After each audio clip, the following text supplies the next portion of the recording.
Somebody help. Estos son los palitos.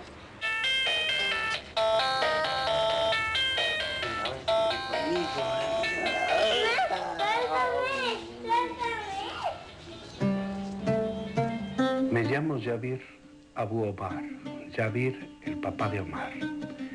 Y en mi vida, como en todas, hay sombras porque hay luces. Solvez coagula.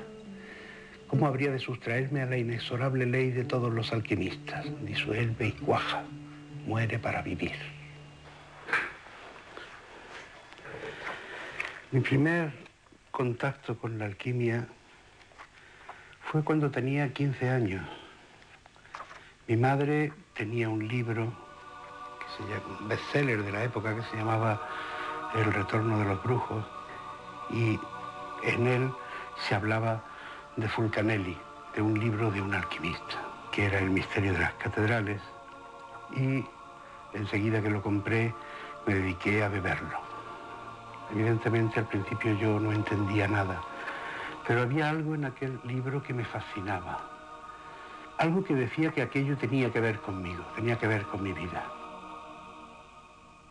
En mi familia todos los hombres eran médicos. Mi padre fue médico, mi abuelo fue médico, mi bisabuelo fue médico. Y no se discutía que yo hubiera de serlo. Yo hice el bachiller de ciencias por no decepcionar a mi padre, pero le pedí que me dejara hacer también el de letras, con la idea de poder ya tener los instrumentos necesarios. En aquel momento yo suponía que era el latín, para poder entrar mejor a ese universo de la alquimia que me había descubierto en la obra de Fulcanelli, que me tenía totalmente prendido. Yo vine a Granada desde Córdoba, donde vivía en aquella época, a estudiar concretamente filología semítica, porque yo suponía que el manejo de esas lenguas, el árabe y el hebreo, me iban a ser de utilidad en el estudio posterior del universo alquímico. Y cuando terminé la carrera, para perfeccionar mi árabe, viajé a Argel, donde estuve de profesor de civilización arábigo-andaluza 2 años en la Universidad de Argel, y allí aprendí mejor, o perfeccioné mi árabe. Y cuando volví de Argel ya vine con una hija, después vino otro hijo más, y tuve que buscar un trabajo aquí en España. Entonces hice las oposiciones primeras que salieron, que fueron las del Cuerpo de Bibliotecas y Archivos de la Universidad de Granada. Gané esas oposiciones y a partir de entonces estuve durante unos años trabajando como bibliotecario en la Universidad de Granada. Durante mi estancia en la Biblioteca General de la Universidad, en el Hospital Real, tuve ocasión de ponerme en contacto con obras importantes que yo sabía ya relativas a la alquimia. Pues las obras de Kircher, el manuscrito de Tomás de León, que se guarda aquí, y algunas otras. No tanto así como yo esperaba en lo relativo a la alquimia andalusí, a los papeles árabes, porque los libros árabes todos sabíamos que habían sido destruidos por el cardenal Cisneros en 1501 en Granada. Entonces pocos se podían haber salvado de la quema, y en la Universidad de Granada apenas sí hay de eso. Mi sorpresa fue cuando encontré un acopio de gran material donde menos me esperaba. No fue ni en Turquía ni en Marruecos, fue justamente en Madrid, en la Biblioteca del Escorial.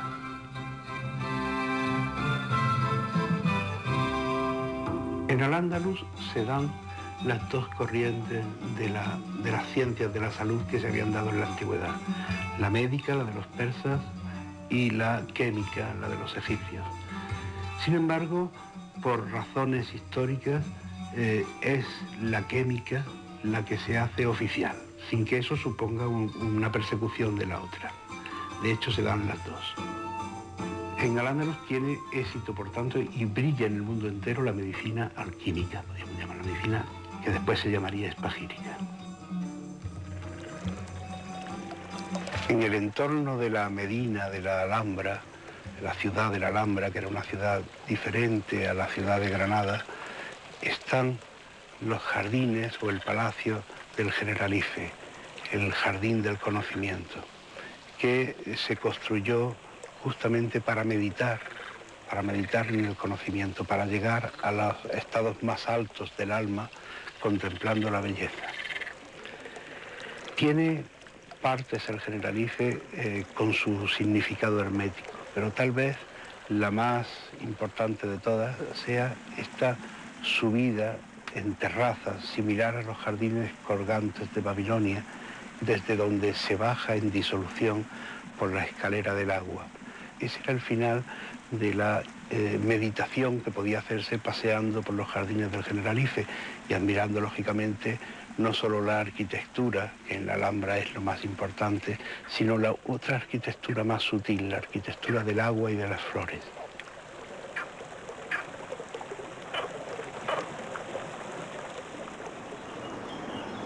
Yo necesitaba un marco en el que desarrollar mi espiritualidad. Sabía ya que la alquimia era para mí una vía, pero necesitaba enmarcarla en un marco espiritual que me facilitara las cosas. Vi entonces que cuando Andalucía había sido más fuerte, o Al-Ándalus más feliz, fue justamente en la época musulmana. Me pregunté por qué, y una serie de respuestas en un proceso lento, no de golpe, no fue una conversión así terrible y rápida. En un proceso lento me fue poco a poco afianzando en la idea del Islam y me sentí como alguien que descansa. Decía, ahora me siento seguro. En mi interés como nuevo converso por indagar en los pormenores de mi nueva religión, evidentemente intenté ligarlo de alguna manera con las investigaciones que yo estaba haciendo de la alquimia. Y eso me llevó a descubrir, a ver que la medicina andalusí procedía de un paradigma, del mismo paradigma del que la alquimia europea procedía. Entonces me sentí de pronto en el camino. La alquimia, como expresión de una ciencia, de un paradigma diferente, tiene una manera de ver la naturaleza diferente. Podemos definir la alquimia como una vía espiritual ascética, pero concorde a una filosofía que la sustenta. Esa filosofía parte de la creación, de la creatividad, de que Allah, Dios, es quien crea el universo, quien crea todo, y para hacer la creación utiliza un primer instrumento que es el Spiritus Mundi, el espíritu universal. Los árabes lo llaman Ruh, los hebreos Ruah, y los latinos Spiritus Mundi o espíritu universal. El espíritu universal se vehicula en algunos meteoros de la naturaleza, pero especialmente en el rocío. Rocío viene de la palabra griega rosis, que significa energía, fuerza. Todos los alquimistas saben que el rocío de mayo, y especialmente el rocío de primavera, desde los meses que van de Aries hasta Géminis, viene cargado de ese espíritu universal.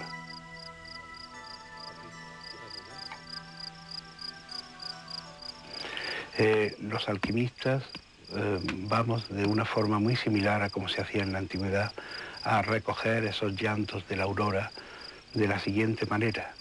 Ponemos unas telas, unos telares de lino sujetos con estacas en la noche, esperando que bajo un cielo sereno, sin aire y sin nubes, pueda caer unos minutos antes del amanecer la rociada que después va a ser nuestra cosecha.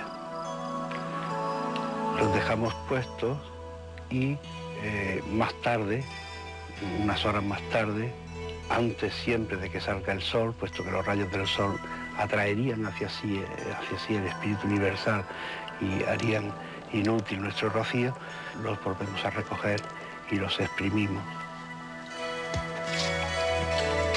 Los guardamos en vasija y al abrigo de la luz los tapamos y los llevamos al laboratorio para ser procesados, para ser destilados y preparados para las labores alquímicas. Ese espíritu universal, en un mundo bipolar como en el que estamos, dimensional, es decir, de dos menciones, se bifurca en dos polos. En un polo extremo que se llama solve y otro polo al otro extremo que se llama coagula. En el extremo del polo Solve, lo que se genera, los alquimistas lo llaman mercurio. Y el estado de la materia que se genera en el extremo coagula es llamado por nosotros sulfur o azufre, sin que tenga nada que ver con el mercurio metal líquido ni el azufre amarillo del comercio. A su vez, esos dos estados extremos de la materia se relacionan entre sí por una serie de estados intermedios a los que llamamos sal. El hombre ni quiere morir ni quiere nacer, quiere quedarse como está, es un ser conservador. Y eso es el origen de su desgracia y de su infelicidad. Por eso cuando un alquimista decide hacer la gran obra, lo primero que ha de hacer es establecer un compromiso con la divinidad, con Dios, un compromiso que Dios exige para permitir que entre en la gran obra alquímica. Y digo que Dios lo exige porque es tan fuerte la disolución que suele venir a continuación en las propias carnes del alquimista como en la materia que trabaja, por mímesis, es tan grande que Dios prefiere que sea voluntario. Por eso en todas las religiones, en todas las culturas, los alquimistas lo primero que hacen es el compromiso de guardar cierto secreto y el compromiso de aceptar voluntariamente la disolución, la pequeña muerte que le viene a continuación. Yo también hice en un momento de mi vida ese compromiso. Como es arriba, es abajo, dice el primer versículo de la tabla de Esmeralda, es el verdadero breviario de todos los alquimistas. Y eso nos obliga a todos los que trabajamos en espagiria y en alquimia a tener un referente de lo que ocurre en el cielo. En los laboratorios tradicionales de Al-Ándalus, el astrolabio era un instrumento imprescindible. Nosotros hoy no tenemos un astrolabio, pero tenemos su equivalente, que es una carta astrológica, con unos pequeños imanes en los que cada día vamos señalando el mapa del cielo astrológico y basándonos en eso elegimos el momento adecuado para un proceso u otro. La trituración es el primer paso en la obra espagírica. Es la primera separatoria, el primer paso del solve, del proceso disolutivo. Y en él la implicación del espagirista, del alquimista, es especialmente importante. No se puede delegar, porque hay un intercambio energético de fluidos entre el sufrimiento de la planta y la del propio operador. Los antiguos maestros, los clásicos, este proceso lo hacían recitando jaculatorias o versículos del Corán por dos razones. Por una parte, para medir el tiempo y por otra parte, para cerrar el diálogo interno y que no hubiera interferencias en este intercambio energético entre la materia, la planta en este caso, y el alquimista. Vamos a proceder a la extracción del sulfur de nuestra planta, el alma de nuestra planta, para lo cual usamos este extractor, este aparato, que consiste en un matraz calentado con una llama de abajo y que contiene agua. El vapor de agua generado arrastrará en su seno al sulfur de la planta, subirá por aquí, se condensará en este refrigerante y una vez condensado podrá discriminarse el sulfur del agua. Los antiguos, al proceso de extracción del sulfur, lo identificaron y lo simbolizaron siempre con un baño, el que llamaban baño del rey o baño real. Y en esos vapores se le escapaba el alma, se le escapaba el ánima. El alma, el sulfur, necesita un mercurio alado, un mercurio con alas en los pies y en el petazo. Y ese mercurio alado no puede ser otro más que el agua en estado de vapor, el agua en estado gaseoso. Es por eso que hemos generado vapor de agua y el mercurio está ejerciendo como tal y extrayendo, llevándose en brazos a esa alma del rey que está en su baño. Y depositando, nosotros atrapamos lo que Mercurio ha robado y lo dejamos en esta capsulita de cristal. A nosotros nos interesa lo más puro, el principio de coagulación más puro. Es tan delicado que lo tenemos que extraer lo primero en todo el proceso, porque si no se perdería en los procesos siguientes que vamos a hacer. Ahí está el sulfur. Ese azul es el sulfur puro que andamos buscando. Terminada la extracción del sulfur, vamos a proceder a la fermentación que nos rendirá después el mercurio de la planta. Para ello vamos a necesitar dos cosas: el fermento de la planta, especialmente preparado durante mucho tiempo en sus barricas, y el espíritu universal, el espíritu de rocío destilado que contiene el espíritu universal. Todo ello se lo añadiremos a lo que llamamos el caput mortuum de la planta, o planta sin alma, porque ya se la hemos extraído en forma de sulfur. Lo meteremos en el fermentador, le añadiremos el agua que nos ha servido de menstruo para extraer el sulfur y esperaremos una lunación completa, 28 días, para conseguir el resultado final de la fermentación, que será este menstruo, este líquido al que por destilación le extraemos lentamente su mercurio. Bien, estos son los productos de la primera separatoria. Del solve nació nuestro mercurio y del coagula el sulfur puro. Aquí tenemos el resto del cadáver de la planta, el caput mortuum, que es quien va a rendirnos la sal, el tercer principio. Pero para eso tendrá que sufrir primero la calcinación. La materia orgánica se ha convertido en materia inorgánica.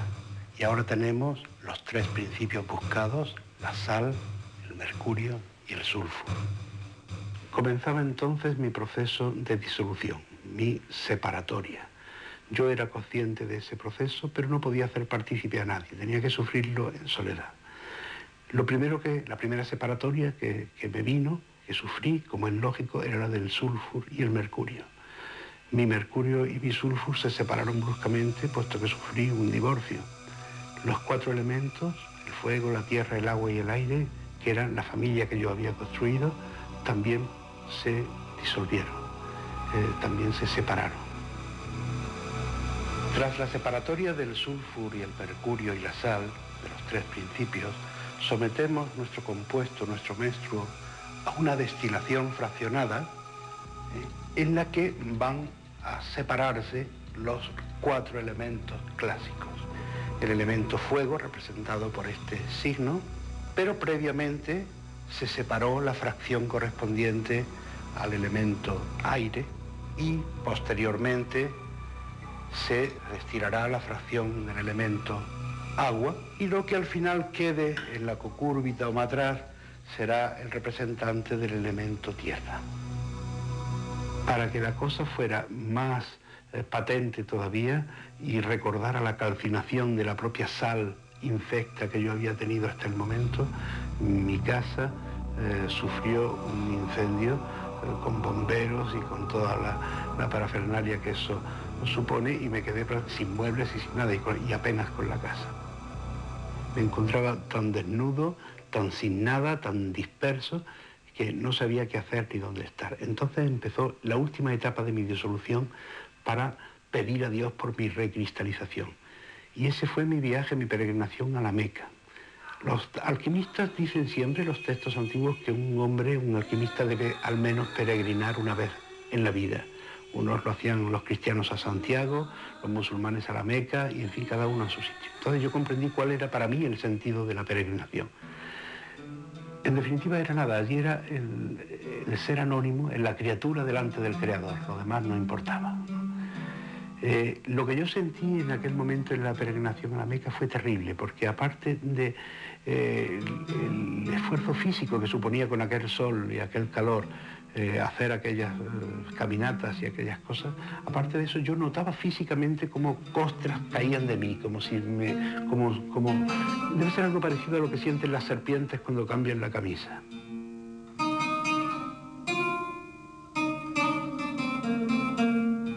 Cuando llegué a Granada de la Meca, después de aquella experiencia, yo me sentía realmente un ser en carne viva, un ser nuevo.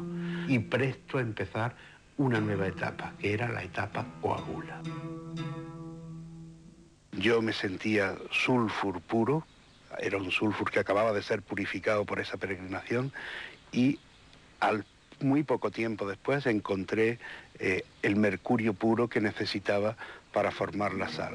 Ese mercurio que encontré fue evidentemente el encontrarme con la que hoy es mi mujer, con la que fue la persona que hizo que mi obra alquímica empezara desde la coagulación. Y por otra parte, estaba claro que yo no podía, como cualquier alquimista, emprender la lucha contra el dragón si no tenía una dama a la que salvar. Vamos a comenzar el proceso coagula, que consiste en unir los tres principios, con los 4 elementos. El primero de ellos es el elemento tierra y el principio que le vamos a unir es la sal.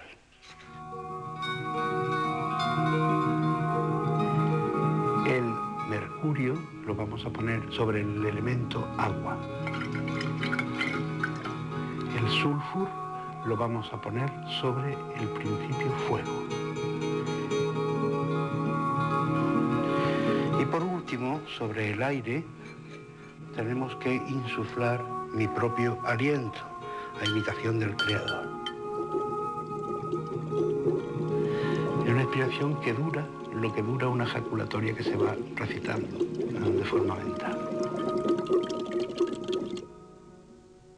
La conjunción de esos 4 elementos de mi vida en un hecho concreto suponía tener que buscar o hacer una forma nueva de trabajo, algo que me permitiera vivir en el mundo de los 4 elementos, y que al mismo tiempo no me desviara excesivamente de la vía que me había trazado, de la vía alquímica con la que me iba a comprometer. Y así lo hice. Empecé junto con mi mujer a montar poco a poco, lentamente, porque tenía muy pocos medios, por no decir ninguno, un laboratorio en el que se recuperara la espagiria, por primera vez, la medicina alquímica, la espagiria, que había estado perdida concretamente desde 500 y pico años atrás en nuestro país. Una vez que los principios están puestos en los elementos, viene la segunda parte de la coagulación, que es la formación del cuerpo y del alma. El agua y la tierra forman el barro primordial con el que Dios hizo a Adán. El aire y el fuego van a formar ese hálito capaz de animar, de darle ánima a ese cuerpo. Por tanto, ánima y cuerpo. El proceso continúa animando a Adán, animando al cuerpo. Se dispone de un recipiente en el que con una goma la metemos dentro de lo que es el cuerpo y damos fuego al alma, de tal manera que se pueda ir, el cuerpo, el barro vaya atrapando, porque está muy ávido de coger ese alma, vaya atrapando en su interior lo que del alma pasa hasta él. Eso también me ocurrió y mi Adán empezó a vivir, empezó a animarse, su cuerpo, que estaba todavía frío, empezó a recalentarse con el hálito vital de los demás y especialmente de mi propia mujer. Y ese otro hombre nuevo, diferente del anterior, el rey ha muerto, viva el rey, tenía que empezar a adaptarse pasando, como todo ser que nace, por las 7 esferas. Las 7 esferas suponen, en todas las cosas de la vida, no solo en la labor alquímica, en el caso de un alquimista, sino en todo el mundo, suponen 7 etapas fundamentales que ya pasamos antes de nacer en el vientre de nuestra madre y que podemos volver a pasarlas en la vida. 7 etapas concretas y que los sabios le han dado el nombre de las 7 esferas, le han dado el nombre de los 7 planetas del sistema solar, pero que no tiene nada que ver con los 7 planetas físicos del sistema solar, sino que es el nombre mitológico que le ha dado la tradición, ¿no? Nuestro Adán necesita para nacer un lecho, una cuna hecha de su propia naturaleza, y se la confeccionamos justamente con la misma planta de la que él fue extraído. Su nacimiento consistirá en subir y bajar 7 veces a través de las esferas, provocando una condensación cada vez mayor en lo que se llama el proceso de los regímenes. empezando por el régimen de Saturno y terminando por la Luna. La primera esfera, la esfera de Saturno, es la más lenta, es el principio de empezar a andar, es una esfera de un poco de constricción, de defenderte, de verte en un mundo hostil.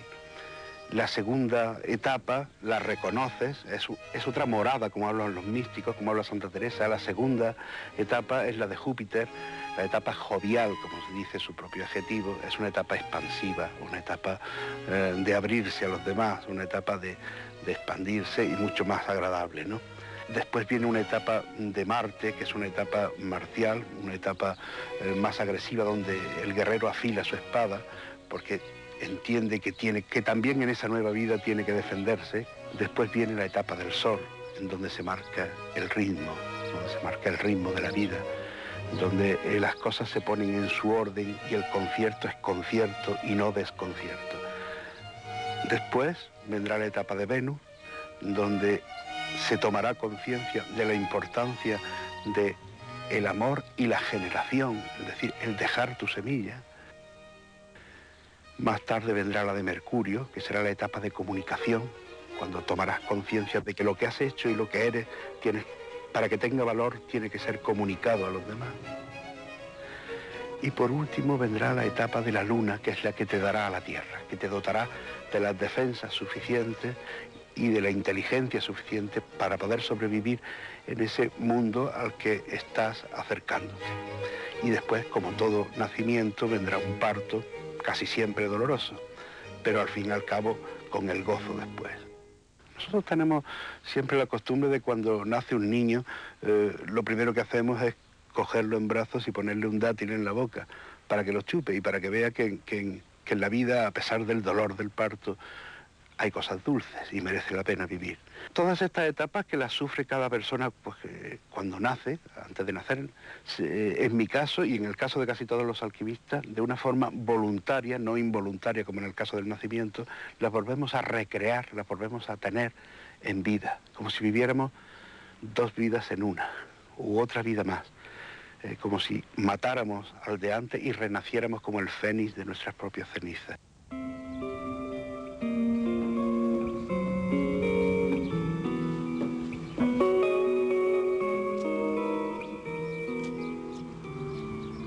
Una vez nacido nuestro Adán, nuestro Osiris, como decían los antiguos, tan solo hay que hacer una cosa más, que es presentarlo al sol, a los ritmos del día y de la noche. Presentarlo a un proceso, eso se hace con un proceso que se llama la rotación solar. Se pone al sol para que conozca de los climas, para que conozca del frío y del calor, para que conozca de los ritmos del día y de la noche. Y cuando está ya terminado así, el niño ya está listo para entrar a la tinturoteca o al colegio de los demás niños.